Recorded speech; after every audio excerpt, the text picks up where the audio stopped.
A estas alturas de mi vida, ya bastante caminada y recorrida, tengo cosas de que arrepentirme. En general no son culpa mía. Volvería a hacer lo mismo con los mismos compañeros, por las mismas razones, y volvería a recorrer los mismos caminos o caminos muy parecidos. Pero puesto a reflexionar, que es una actitud generacional, o sea que el 80% de los que están aquí no comparten la idea de reflexionar. No mames, que chingada, se reflexiona después de los 50, ¿no? Puesto a reflexionar, yo diría que debía haber hecho caso a algunas tentaciones de adolescencia. Por ejemplo, yo quería ser saxofonista, trapecista, karateca y escritor. Vista mi incapacidad para hacer las tres primeras, y bombero. En lugar de ser bombero me dediqué a fumar como loco desde los 15 años, que es la única manera en la que tengo relaciones entrañables con el humo. Pero ser escritor era la única posibilidad de ser karateca, trapecista, bombero y saxofonista. Es el oficio que te permite estar en todos lados y vivir la vida de todos. Si a la hora de arrepentirme, me arrepiento de cosas que no son mi culpa. Por ejemplo, me hubiera encantado ser judío, negro, argentino, pero pues por razones de herencia natural, a lo más que doy es lo que doy, pues, ¿no? De cualquier manera, mi entrañable afinidad. El otro día en un debate por internet se me ocurrió hablar maravillas de una película española de los años 70, en la que el personaje es un abogado de sindicalistas condenado a muerte por la patronal, y además es homosexual, travesti y con vida doble, en la España de los años de la dictadura de Primo de Rivera, con el pistolerismo patronal desatado. Y cuando lo dije, alguien contestó en internet: se te nota tu lado gay. Y dije, en la madre.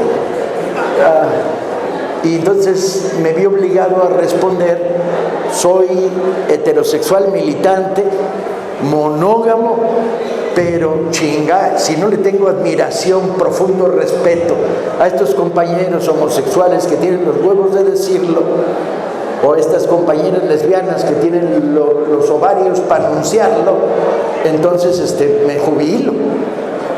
Bienvenido mi inexistente lado gay, que se expresa solo en términos de respeto. Ya llegó la hora, no más minorías. La única minoría es la de los ladrones que nos gobernaron y a los que vamos a mandar a las Islas María. Estamos rentando el Titanic para llevarlos. Y esos sí son una minoría. Pero no son una minoría por razones de haber nacido pobre, nacido campesino, indígena. No, son una minoría por decisión. Y ahí es donde van a pagar sus culpas. Visto todo esto, a la hora de hacer el reclamo de las inexistencias, digo, carajo, debí haber hecho más guiones de cómic. Debí haber escrito más guiones de historieta. ¿Por qué? Porque soy de los que piensan firmemente, desde hace 30 años, en que me cultivé y me eduqué como lector de historieta, en que la historieta es un género mayor. Tropecé siempre con esta mirada de algunos sectores de la cultura con K, que te dicen, ¿qué estás leyendo? Es una pinche novela gráfica, una historieta. Y te miran con cara de, pero eso es para chavitos. Y entonces, pero este pinche analfabeta todavía no se ha enterado de lo que hay aquí en términos de riqueza. Esta especie de desprecio de la cultura con K y no con C, por las artes menores, es verdaderamente deprimente, pero para ellos, no para nosotros. ¿Cómo es posible que la divulgación sea considerada en las universidades como un artículo de segunda mano? Publicas un artículo en una revista mierdera que se edita en Eslovenia y que distribuye 32 ejemplares por suscripción y te dan 5 puntos en tu pinche currículum. Publicas un artículo de divulgación o haces un pequeño cortometraje o haces un cómic divulgando lo que sabes y te ignoran. Eso no existe. La divulgación es un arte mayor. Discutiendo con historiadores, yo les decía, vengan y pónganse en fila. Y ahora que están en fila, se dedican a pelarme los dientes, por decir algo suave, uno tras otro. Cuando ustedes hacen historias cerrados, espacios genéricos, historia de las costumbres, historia militar, historia política, historia económica. Cuando yo hago una novela histórica, tengo que hacer historia de todo eso y de otras 25,000 cosas más. Historia del vestido, historia de la prensa, historia del lenguaje de la época, historia de las ideologías, historia política directa e indirecta, historia de las minorías. Cuando hago historia narrativa, tengo que abarcar espacios inmensos de la investigación. Divulgar es un arte mayor, no un arte menor. Exige niveles de profundidad, pero sobre todo exige algo que es obvio. Y no cae el 20 en algunas cabezas de nuestra anquilosada sociedad imitativa que ha establecido la existencia de las artes mayores, la academia universitaria, ¿sí? Y excluye el mundo real. No va a ser que los contamine, ¿sí? Es impresionante la cantidad de trabajos de historia que dedican más al marco teórico y al prólogo que a la investigación. Y entonces, no, espera, revisemos el concepto. Marco teórico. Los marcos son para los pinches cuadros, no mames, contrólense. O sea, los ingredientes ideológicos con los que abordas una obra. Bueno, si esos ingredientes ideológicos, salidos de donde te dé la gana, me importa un bledo, no están intrínsecamente establecidos en el interior de la obra, pues no tiene sentido. ¿Para qué tienes que usar 37 páginas para explicar cuándo leíste a Marx y si tenía barba en ese momento? Todavía no la tenía, ¿sí?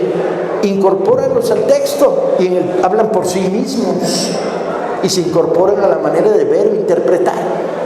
Esas tesis que tienen más espacio para las notas de pie de página que para el contenido me resultan fascinantes. Parecería que existe un doble lector, el lector que lee a la altura de los ojos y el lector que lee a la altura de los huevos, que se dedica a leer las notas de pie de página, ¿sí? Este mundo al revés, cuya falacia fundamental es negarse a la existencia de la realidad, trabajar en términos imitativos, ha castigado de una manera cruenta a la creación de la historieta. Lamentablemente no sé dibujar. Mi hija, cuando yo era niño, me decía, tú cuéntame cuentos, papá, no me dibujes casitas porque te salen de la chingada, ¿no? Y entonces, bueno, yo practicaba mis saberes narrativos contando historias y sí, cuando hacía una casita me salía de la chingada, ¿sí? Y nunca pude manejar las posibilidades narrativas, pero desde que me eduqué en la lectura de la historieta, izquierda, derecha, el manga me creó problemas graves luego, porque me convirtió en disléxico funcional. Izquierda, derecha, arriba, abajo, el globito de la transición, los trucos para evadir, el plano general, el acercamiento, etcétera, etcétera, etcétera, etcétera. Descubrí, sí, que estaba frente a un género mayor, obviamente ante un género mayor, porque la historieta no es texto en globitos o en barra y dibujo, es una síntesis de lenguajes que produce un tercer lenguaje que tiene autonomía. Si a una historieta le quitas los dibujos, vale para pura madre. Si a una historieta le quitas el texto, a no ser que sea la historia de mi primo el mudo, vale para toda madre también. Se diluye. Es este lenguaje que incorpora visiones sacadas del cine, de la pintura. Porque si algo es obvio a estas alturas de nuestras vidas, es que vivimos en unas sociedades transculturales. O sea, te pones enfrente de un Van Gogh,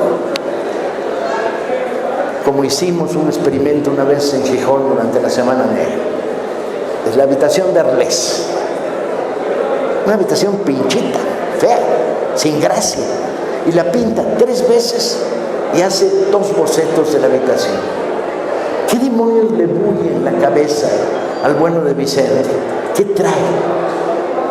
Y tienes que entrar en la historia, y la historia de cómo se pintó ese cuadro, cuándo se pintó, por qué se pintó tantas veces, cuáles son las variaciones de una versión a otra, te enriquece la mirada. El cuadro no está solo ya en el aire para ser admirado a partir de una reflexión de carácter pictórico-técnica, está en el aire para ser colocado en anécdotas y contextos. Me pongo a oír el concierto para piano y orquesta de Tchaikovsky y me pongo de buen humor de ver cómo revienta la entrada del piano a la construcción de la cama que le hace sinfónica. Y de repente digo, ¿qué hay atrás? Y descubro que Tchaikovsky era gay, que se casó con una condesa rusa para simular que no lo era, que la condesa rusa se lo quería coger y que verdaderamente desesperado bajo presión sexual se mete en un closet y compone esto. Y entonces la música se redimensiona y empieza a jugar contigo en otro espacio del tiempo. No hay experiencias aisladas en la creación cultural, en la creación intelectual. Hay experiencias contextualizadas, relaciones, conexiones, y el mundo empieza a vibrar más y a ser más rico y más complejo en lo que es el proceso de aprendizaje y gozo cultural, que es ir avanzando de lo simple a lo complejo. Y el cómic es a toda madre. Y entonces de repente contesto ante entrevistas con periodistas que me miran con cara de ¿está hablando en serio? ¿Qué fue lo mejor que leí el año pasado? Y les digo, bueno, leí estas 4 novelas, estos 2 ensayos de historia narrativa, un libro de cuentos y estos 2 cómics, estas 2 novelas gráficas. Y esto es lo mejor que leí, lo que me conmovió, lo que me conmocionó, lo que me despertó, lo que me inquietó. Y el que añada 2 cómics en la lista de lecturas los desconcierta profundamente, porque hay una especie de alma canónica que dice, esto es literatura, y el cómic no es literatura. Y tú dices, bueno, es cierto, es otra cosa, pero es literatura, sin duda es literatura. Ergo, cuando tenga que arrepentirme, me arrepentiré de no haber escrito más guiones de historieta. No de haber leído más, porque siempre busco una manera de encontrar un hueco en mi vida para seguir leyendo historieta. Por cierto, ¿quién trae las que acaba de robarme? Bien. Sí, muy importante. Están en la caja. Y las voy a alternar con Flaubert, chinga. Al que estoy leyendo Salamboe me tiene... Flaubert está apartado. Bien. Que es el que vengo leyendo en la carretera. La carretera de Puebla es chingona para leer cosas extrañas. Y entonces vengo leyendo a Flaubert. Y está toda madre. Ese güey debía darles clases de literatura a un centenar de escritores contemporáneos que de veras no tienen ni pasión ni riqueza narrativa. Pero bueno, eso es otra historia. El cómic. He sido fascinado una y otra vez por la historieta. Me reveló visiones en profundidad que no me revelaba la novela. Desde el uso de los colores. En el viejo Antonio Hernández, ¿qué? ¿Hernández qué? ¿Hernández qué? Hernández Palacios. El uso de los azules para frío y los rojos para calor,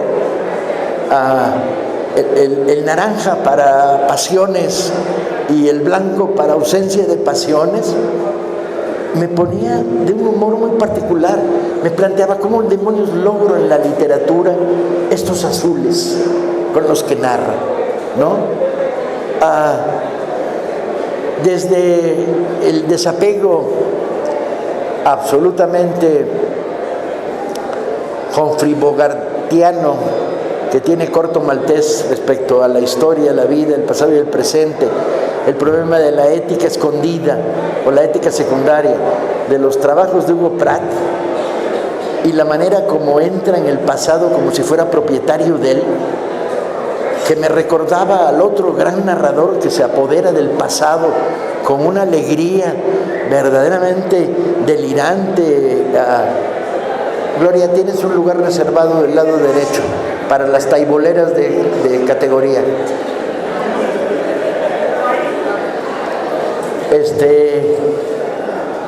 Me dejaba deslumbrado. Qué bien lo cuenta, qué bien construye narrativa. Empecé a encontrar en los últimos años un tercer paralelo. Para mí la novela es el arte mayor. Necesitas el espacio largo donde cuenta la historia. Los cuentos sirven para buscar, pero no, y para el fulgor. La poesía sirve para iluminar, pero la novela es la que te mete en un mundo, te agarra de las orejas, no te suelta, te conmueve, te altera, te hace ver lo planetario en otra dimensión, crea identidades. Y encontré el paralelo en la novela gráfica. Ciertas novelas gráficas en los últimos años me dejaron verdaderamente fascinado. Tengo media todavía, pero déjala ahí de reserva. No, ahí abajo, porque está muy abajo. Muchas gracias. Estos son pan y no chingaderas, ¿eh? Antes le llevaba uno manzanas a los profesores. Yo tenía una profesora a la que odiaba y le llevaba manzanas con gusano.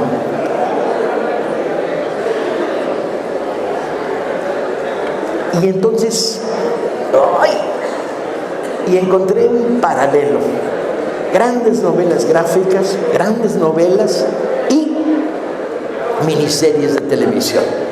Chinga, la miniserie rompió el esquema de tienes que contarme en 1 hora 52 minutos todo, aprieta, ¿no? Y de repente la miniserie, tomando su vitalidad de algo tan esperpéntico y horroroso como la telenovela, ¿sí? Encuentra que necesita dimensiones más largas para contar una historia, para darle más profundidad y más angularidad, diferentes ángulos para ver. El haberme tropezado en los últimos años con algunas miniseries brillantes. ¿Cuál es la que más me gusta? Wire. Sí, The Wire, claro. The Wire. Esta posibilidad de ver el mundo de la droga en Estados Unidos desde 7 ángulos diferentes, ¡wow! Es Rashomon, ¿sí? Pero no solo, una docena de miniseries en estos últimos años me han puesto de buen humor, me dan la dimensión de la novela. Y en estos mismos años, la lectura de algunas novelas gráficas me ha resultado francamente iluminadora. Desde aquellos narradores que practican el periodismo al estilo de Kapuscinski, pero en novela gráfica, como Gorazde o Sarajevo, desde aquellos que van por ahí hasta la ciencia ficción desatada de novelas gráficas como Top Ten o B de Vendetta, que me ponía de muy buen humor, porque yo soy 68ero, la B de la victoria por delante, la recuperación del símbolo mágico, en la novela con una complejidad notable, tramas y subtramas, recursos, vuelta al pasado, flashbacks, planos paralelos, que uno agradece en la gran novela. Los que leímos en su día Conversación en la Catedral, agradecemos que nos haya sacado de la novela lineal. Lo vuelves a encontrar en el cómic. En particular tengo que decir que de las cosas más brillantes que he leído en estos últimos años está un cómic cuyo autor está aquí, que es Ángel de la Calle, que está por ahí, que hizo Pinturas de Guerra, que es inconseguible. Entonces, si alguien la tiene, chíñensela temporalmente con riesgo de devolución y véanla. La complejidad de Pinturas de Guerra es la complejidad de una gran novela. O dicho al revés, ¿por qué demonios yo sigo usando como elemento de valoración la novela y luego el cómic? Cuando evidentemente lo que estoy diciendo es que las encuentro en un mismo plano de genialidad de creación. Han sido años de estar leyendo y de ir adaptando a algunos escritores. La parte curiosa es que solo me conmueven aquellos dibujantes geniales que tienen detrás un gran guionista. La novela gráfica no tiene autonomía sin la fuerza de un gran guión, que esté bien narrado en términos gráficos, que eleve el nivel, pero necesita un guión, no en el sentido de las palabras escritas, sino en el sentido de la invención de la trama, del gran arco dramático que constituye la novela. En ese sentido, prefiero, incluso en el cómic de superhéroes pervertidos, a gentes como Miller o el escocés loco, el Miller, que me parece a ratos genial, o el loco de Warren Ellis. Tengo memoria auxiliar, ustedes ya usan 2 discos duros. Gracias, hija. Sí, o Warren Ellis, que me parece cochino de a madres, y provocador, e irreverente, y muy sano en sociedades como la nuestra. Creo además en las virtudes pedagógicas del cómic, en el mejor sentido de la palabra, educativas, pedagógicas igual a educativas. Creo que el cómic tiene batallas que dar en México. Aparte de la batalla de hacer genialidades, que es la batalla obligatoria de todo creador, no disasociemos la autonomía del texto. Por mucho que queramos lanzar el mensaje e introducir las premisas de las necesidades políticas de nuestra sociedad, no desechemos la idea de que la obra creativa tiene que tener vida y autonomía y no puede estar sujetada a un decálogo de deberías decir esto por esto y lo otro, deberías contarlo bien.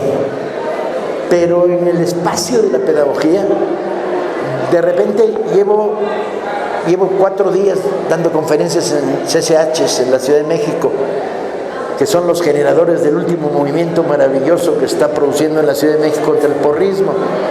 Y una y otra vez he insistido sobre un mismo mensaje, que es, compañeros, al margen de que le demos en la madre el porrismo en nuestras escuelas, hay batallas que hay que poner al orden del día en el México que va a empezar a existir a partir del 1 de diciembre.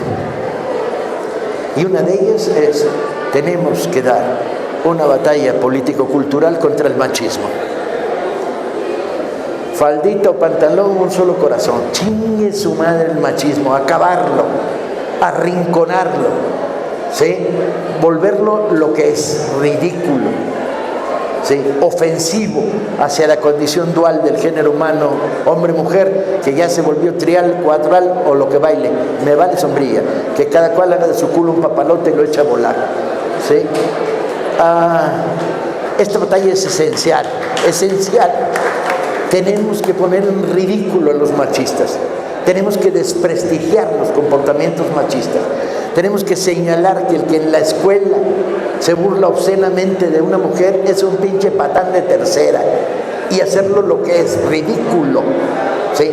Tenemos que lograr que las calles vuelvan a ser seguras después de las 10 de la noche para las mujeres, traigan minifalda o no más faltaba chingar. ¿Sí? ¿O qué? ¿Van a tenerse que vestir las mujeres de soldados para poder pasear por nuestras ciudades? Ni madres. Tenemos que lograr que el abuso de la violencia doméstica sea señalado no solo como una enfermedad y al que lo practique como un enfermo. Tenemos que dar una batalla político-cultural que reenaltece los valores del respeto, la igualdad, los derechos supremos de las mujeres a una vida, y batallas secundarias no menos importantes. Este país tiene que vibrar bajo la consigna de a trabajo igual, salario igual, seas niño o niña. ¿Sí? No podemos permitir que en nuestra sociedad se siga pagando menos por el mismo trabajo a una mujer que a un hombre. Es un insulto a la condición humana. Y el cómic puede jugar un papel.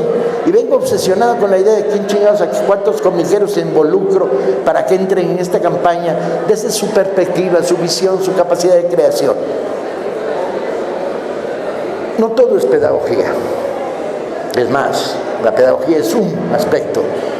Tenemos que volver a la creación, rompiendo las fronteras de la manera como se genera la producción gráfica.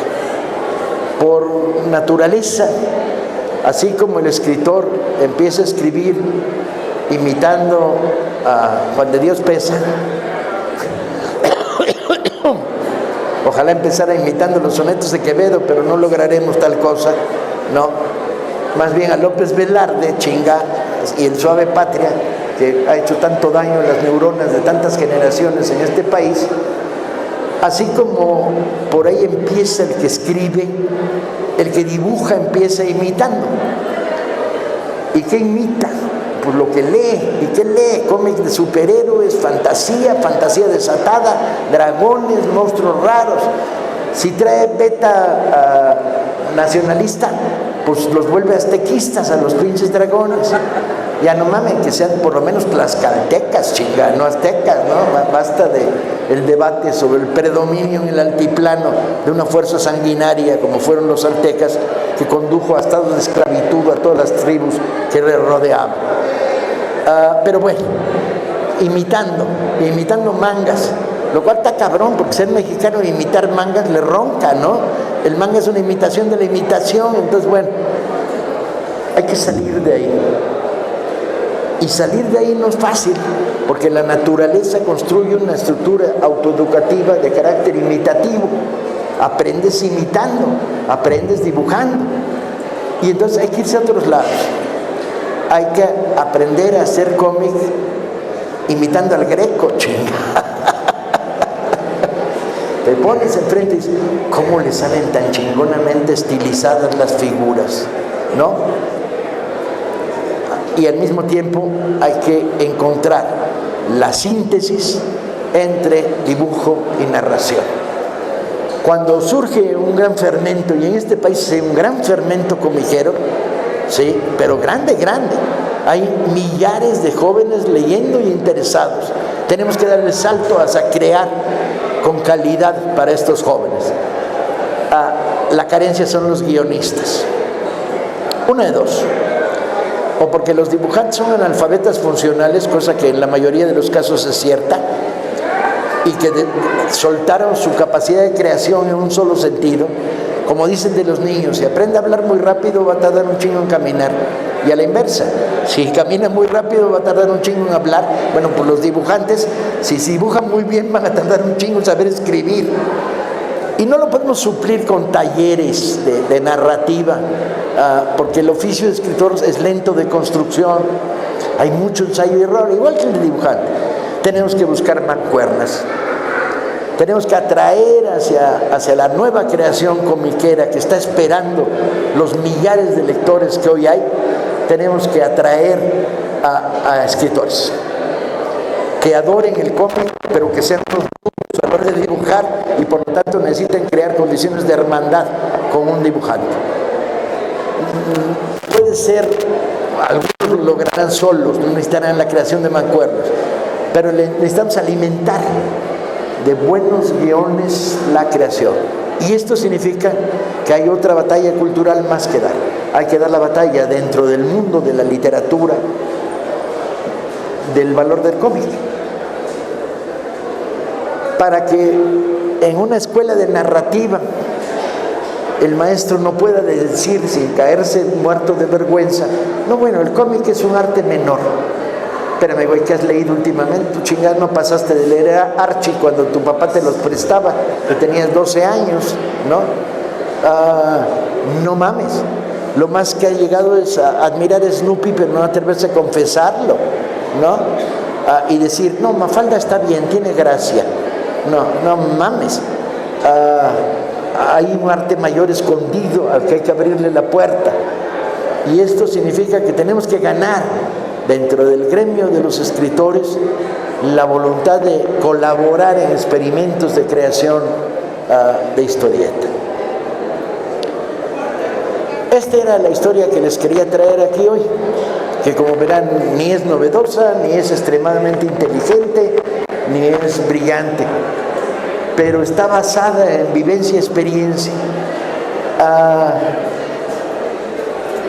Hay un universo allá afuera.